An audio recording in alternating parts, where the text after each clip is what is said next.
Ayon sa ombudsman, si Martin Romualdez daw o kampo ni Martin Romualdez daw ang nasa likod kung bakit bumaliktad ang mga dating sundalo na testigo sa mga mali-malitang pera na diniliber. Ang kampo daw ni Martin Romualdez ang nasa likod nito. Dahil sila daw ang makikinabang kapag umatras na yung mga testigo. The camp of the accused. You know what we're talking about? You think the camp of former Speaker Romualdez, his lawyers, his strategists, his advisors, yung mga tumutulong sa kanya, kasama na yan. I wish I could give the other names, but wag muna. Saka na natin sabihin yung mga ibang pangalan. Kumaga they're chipping away the... No, they're trying to do it. Yeah. They're trying to do it. Okay. They're desperate. Sir, just to clarify, you're saying po na posible na ang kampo po ni na Martin Romualdez ang nasa likod sa pagrekanto ng APA? Siyempre. Sino pa? Sino pa? Sino pa ba ibang makikinabang dyan pag nag-recant yan? O, di ba? O. Ayon din dito kay Senador Erwin Tulfo na ang ombudsman na raw ang hahawak sa kaso ng mga flood control dahil iba na raw yung hawakan nila ng mga kaso sa Blue Ribbon Committee. So ombudsman na raw ang bahala sa flood control. Kung sa baga sila na ang hahawak at hindi na ang Blue Ribbon Committee. Pakinggan niyo yung mga pahayag niya. Sir, paano sir may apat po na bumaliktad na, na Maleta Boys? Sinasabi pinipilit daw sila ng ombudsman na pumirma? I don't know. Pero ako ho, expected ko na ho yun na magre-recant ho sila because talagang from the very start, alam naman ho ng lahat ng tao na stories that they're making up. Naman ho napipilitin sila ng ombudsman. May kasama ho yata silang abogado rito, kasama din si Atty. Malito. Then suddenly, atras po sila. Paano ho yun? Tapos ngayon, yung dati, isang affidavit lang sila. Ngayon, parang isa-isa silang mawawa ng mga affidavit nila. Siguro po, nakonsensya din ho siguro. Kasi kung talagang totoo yung sinasabi nila, hindi siguro ganun kadaming demanda ang abuti nila. Halos na doon na binanggit ko yung demanda, including myself. Siguro sila naisip. Diyan just to clarify, yung final ho namin sa Pasay, hindi po sila nag-a-appear. Ilang beses na po sinapina ng Pasay Fiscal's Office. Nobody's appearing. During your meeting with Ombudsman Boying Remulla? Well, it was a coordination actually. Me, the Ombudsman, and our Senate President, Wendy Kian. We talked about coordination regarding future cases, not only flood control, but other corruption cases that will be brought to the Senate. So, napag-usapan nga doon, I will have to relay this all members ng Blue Ribbon, what transpired during the closed door meeting. Pero initially, napag-usapan namin yung ombudsman na everything that has to do with flood control sila na maghahawak kasi ang dami na rin ongoing tumatakbo na yung mga na-submit ng ICI sa kanila, yung mga congressman, yung mga contractors, other government officials, mga namin sa Senate and ranking officials, gumugulong na. So, kung baka pakialaman pa namin, ika-pornada pa, and we don't want to do that. So what he was saying, kami nang bahala, maybe we can start looking for other mga cases pag may mga dinila sa amin sa Senate.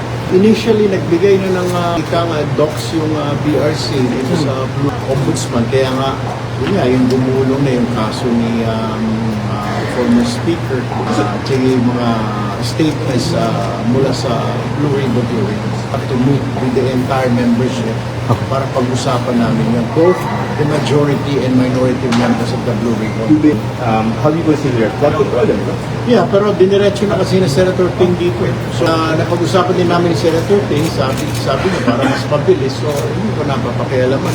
Ayaw ko naman pakialaman yung gusto niya. So, ibig sabihin po, yung lahat ng mga nakafile dito, hindi na pag-uusapan po, sabi yan? Ang problema po kasi, ang Blue Ribbon is for legislation. Hindi ho namin, we're not there, we're not investigating to prosecute, it's just fact-finding for legislation.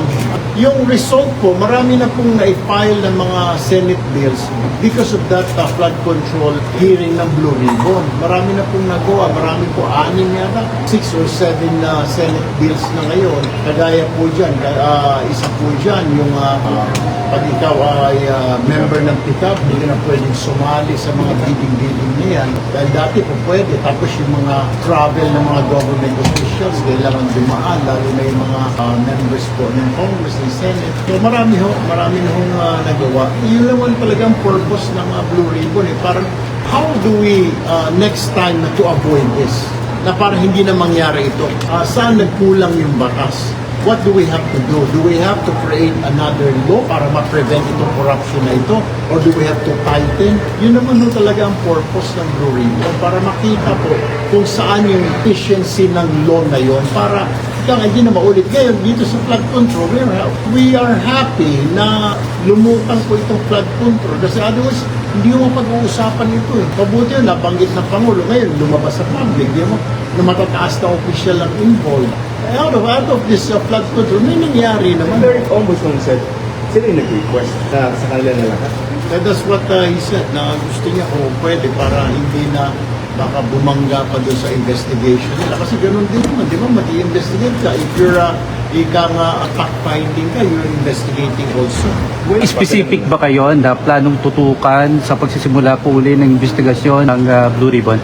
May mga napag-usapan kami ni Ombudsman na pwede po namin imbestigahan within the next few weeks po, pero we'll just be gathering evidence, we're coordinating with them po. Meron pong agency na gubiyaban na yun. Ayan, wala nang Blue Ribbon Committee investigasyon sa flood control dahil ang hahawak di umano ayon kay Senador Erwin Tulfo ay ang Ombudsman. Ombudsman na ang bahala sa flood control kung sino-sino yung imbestigahan nila dyan, kung sino-sino yung mga kakasuhan nila dyan, sila na ang bahala. Wala na po sa Blue Ribbon Committee. Dahil ang mga hahawakan o imbestigahan daw ng Blue Ribbon Committee ay mga ibang kaso na raw, hindi na yung flood control na yan. So baka ipinaubaya na lang nila sa Ombudsman. So malalaman na lang natin yung mga tao na mga kinakasuhan kapag ibabalita na lang yan ng Ombudsman o kapag napapreskon sila kung sino-sino yung mga kinakasuhan nila. Di ba? Wala na tayong makakitang mga hearings dyan sa Blue Ribbon Committee tungkol sa flood control. Dahil ang hawak nga, Ombudsman na po ang hawak nyan. Wala na tayong makikitang hearing na yan.